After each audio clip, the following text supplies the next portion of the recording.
Hey guys, so this is Kat's December weight loss diary, and it's day 4. And yesterday I was really down in the dumps, and I did a video of me pretty sad, and my shoulders are hunched, and I was really upset. And today I wanted it to be different, so I made it different. I got into the shower last night and I was thinking about how I can change this because I've done the whole weight loss routine many times. One of the times I told you before, I actually did lose the weight that I wanted to for the most part. Um, but, I've always gained it back, and a lot of those attempts, gotta be hundreds of attempts. I um, I wasn't successful, and it's because I let myself get down, and I have to stop that in its tracks. This is losing weight, that is a really important thing to me, and I have to get unstuck. So last night in the shower, I decided that what I'm going to do is I'm going to take this really super painful situation with one of my family members, and I'm going to find reasons why it's funny. Um, and I don't know if I can, let me see on this list. Um, I don't think I can explain any of these without explaining like situations. Um, but I came up with a list of reasons why it's sort of hilarious. There's, you know, contradictions, like I'll be talking to this person and I'll say, "Why do you always do that?" And they'll say, "I don't ever do that." And then in the next sentence, they'll do the thing that I just said that they did, that they just denied. And it's exactly, I'm not even exaggerating, it's the sentence after. And that's pretty funny. In a conversation, I get really agitated and frustrated because I have to say, like, you just did it. But but in retrospect, it's hilarious. That is the stuff of comedies. You see that in one of my favorites, 30 Rock, all the time. And it's funny, it works. There's some other things I wrote down, but that's not really the point. The point is that I really want to be somebody who's pushing forward.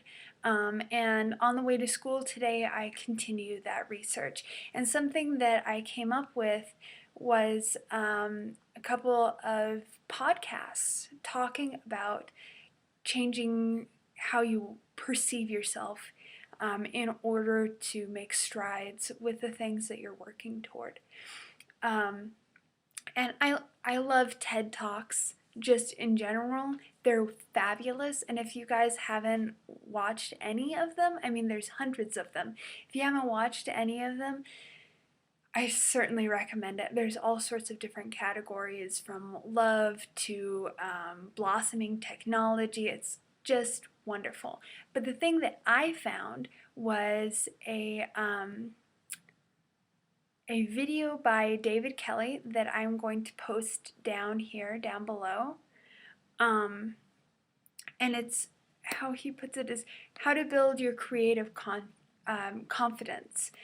So he starts off by talking about a kid in one of his elementary school classes who had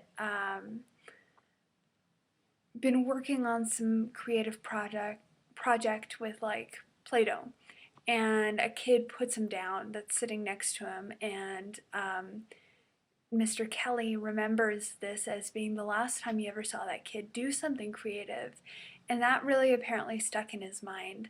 So he talks about the confidence that people have in themselves and how that can be really easily lost, and just as easily found if you remember, and these are his words, that humans are a creative being. And I definitely agree with that. Myself, I'm an artist and I do lots of art on my own. Um, but I think creativity goes past art and creating visual beauty or visual expression. It's also about being able to look at the world in a multiple of different points of views, that it's not just one track, that you don't have just one option. You have thousands of different options for every single situation of your life, every moment of it. And it's really easy to lose sight of that, especially when I'm upset. I don't see that kind of magic in the world. I just can't. And I really need to be able to make sure that when I have a day like yesterday where I'm really down in the dumps, that I push back and that I become stronger because of it. Um, that I'm no longer the victim of me sitting on a pity pot, that I move forward. Another thing that I had looked at when I was looking at podcasts was a really neat series of podcasts where it's something like changing your life. Once I find out about it, I have to go look at my phone, but I'll talk about it in the description box below, and then hopefully I'll go through a couple of them and I'll talk to you guys about them. And I can, recommend some of them, but from what I had listened to, what I had time to, is really neat. The one I was listening to is How to Get Past a Rut. And I'm definitely in a rut. I've been in a rut about my weight for most of my life. And the time that I keep mentioning where I was able to lose weight successfully, I felt like I had grasped onto a real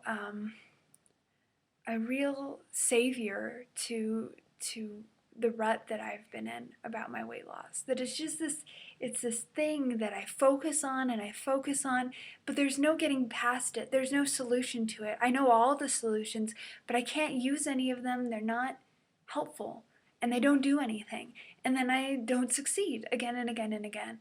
Well, during that time, I found a way to get past it, and I had so much peace of mind. And in the years since that time, I felt a great sense of loss and longing for that time again, where I can have that peacefulness about food, and finding a way past it was so easy for me. Of course, when I look back at it, I had so much time. I didn't have to work, and school was relatively easy at that time. But I also look back at it, and I think I paint it in a fairly sunshiny way. I was just terribly lonely then. I hardly ever saw my family. I was living alone, and any guy friend that I had, boyfriend that I had was, it felt really empty. I was really looking for my parents and for family, and it was just something that was not available to me in the way that I needed it to be. And it still sort of isn't, but I've moved on, and I feel like as an adult, I can have the family that I want. I don't need to be sheltered anymore. And I have my fiance and my cats, and I've spent more time with my dad, and now my stepmom and my brother and my sister-in-law than I ever have, really. And I think the reason for that is because I've become more calm about it, that I'm not needy for attention and company, that I'm, when I'm around somebody, they don't feel anxious because I am pushing at them to spend as much time as possible with me. And I mean, it's just those subtle things. I know nobody's pushed me away in my family, but it's those subtle human, social interaction things where if you're needy, somebody's going to feel less comfortable spending time with you, rather than if you're more relaxed, they're going to be more willing to. And I just feel like that's something that has happened. I'm sorry, I'm fidgeting all over the place. I said I would stop, but apparently I don't have the capacity for it. So the thing I wanted to speak about with the podcast was that in the podcast for getting out of a rut, they were talking about the top 10 different things that you can do. And one of those, I think it was the second on the list, was to identify the things that get in your way. And I constantly do this. Like, what on earth is getting in my way? How can I possibly get past them? I don't know what to do, and I just feel so stuck on that. And the man who does the podcast, which I don't remember his name and I apologize, he said that you should think about this. But then he said right after, but don't think about it too long. And that is something that really struck me. It's like, well, what do you mean don't think about that too long? That's the only thing I think about alongside of what to eat and what not to eat and how much I am eating and my weight and, all of that garbage that is in my head. And I keep thinking about it, and I am coming to realize that there is a different way of approaching this problem, that I need to be both focused and relaxed. And it reminds me terribly, or wonderfully rather, of Zen, where it's two things at once, where you are both focused and at the same time you are relaxed. There is a peace in your mind, and you can be in the moment and also being able to just let things go. It's all those things all at once. I took DBT, dialectical therapy behavior, and a dialectical behavioral therapy rather, and they talk about a lot about meditation and being one in the moment and mindfulness, paying attention, and just the act of paying attention rather than being subjected to whatever is going to go on in your head and whatever is going to happen in your day, but also just paying attention to the different things that are going on, is something that is so life-changing for people, and it has changed my life in a lot of different ways, but it's not something I always have the patience for, because usually they want you to do practices, and some of that is like mindfully clean the dishes, mindfully write something, mindfully fold the laundry, and you're doing all of this and you're just paying attention to what is going on. You're not saying, this piece of cloth reminds me of a pattern that used to be on a cloth that was on my grandmother's dress, and my grandmother's death really hurt me a lot. And then all of a sudden you're like 20 years back in the past and you're thinking about your grandmother. You're just focusing on the cloth that you're folding. That's it. One movement at a time, just looking at that, not anywhere else, just in the present moment. And I really don't have the patience for that. So I don't do it very much. I spent a lot of time in DBT and I didn't do that kind of stuff very much on my own, which I should have. But I am reminded about the fact that I have capacity for this, and then I can, if I want to, focus. I don't have to be crazy and focused about food. I can be very calm and focused about food.